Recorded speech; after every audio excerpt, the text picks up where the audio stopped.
friends, I'm Steffi. Hope all of you are doing well. So today I have come to you with a short yet valuable message. Before starting, I would like to ask you a few questions. Do you believe that God loves you? If yes, how can you say that He loves you? Do you feel guilty and ask God for forgiveness whenever you sin? I think now you have understood about what I am going to talk, right? Yes, you are absolutely correct. So today I am going to talk about God always loves us.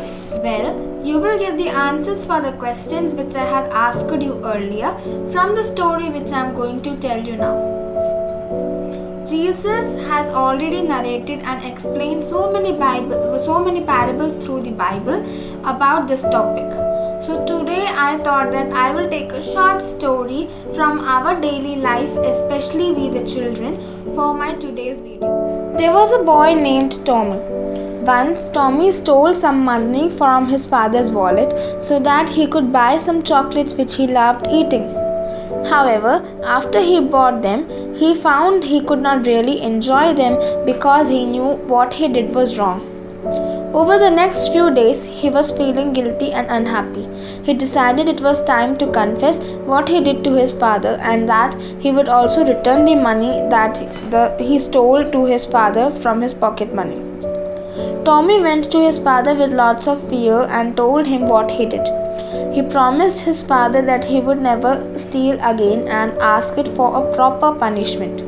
He expected his father to be angry, but instead he found his father to be calm and even smiling. Because the son was totally honest with his confession and he also promised that he would not do it again, his father got up and hugged him with great affection.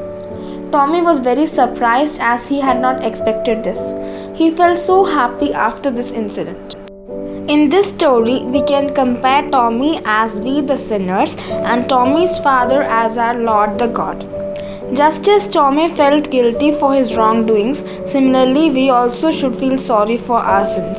Just as Tommy's father forgave Tommy, God will also forgive us if we repent and go back towards Him. When we confess our sins, we go back to God. We are again together with God. In the parable of the prodigal son, the lost sheep, the lost coin, in the story of Zacchaeus, we can see the loving and forgiving character of God the Father. Now comes the most important part of this video. The message I want to convey through this story is God, our Father, is a merciful and a forgiving Father. If we repent, confess our sins and go back towards Him, He will surely accept us and welcome us gladly to His kingdom of heaven.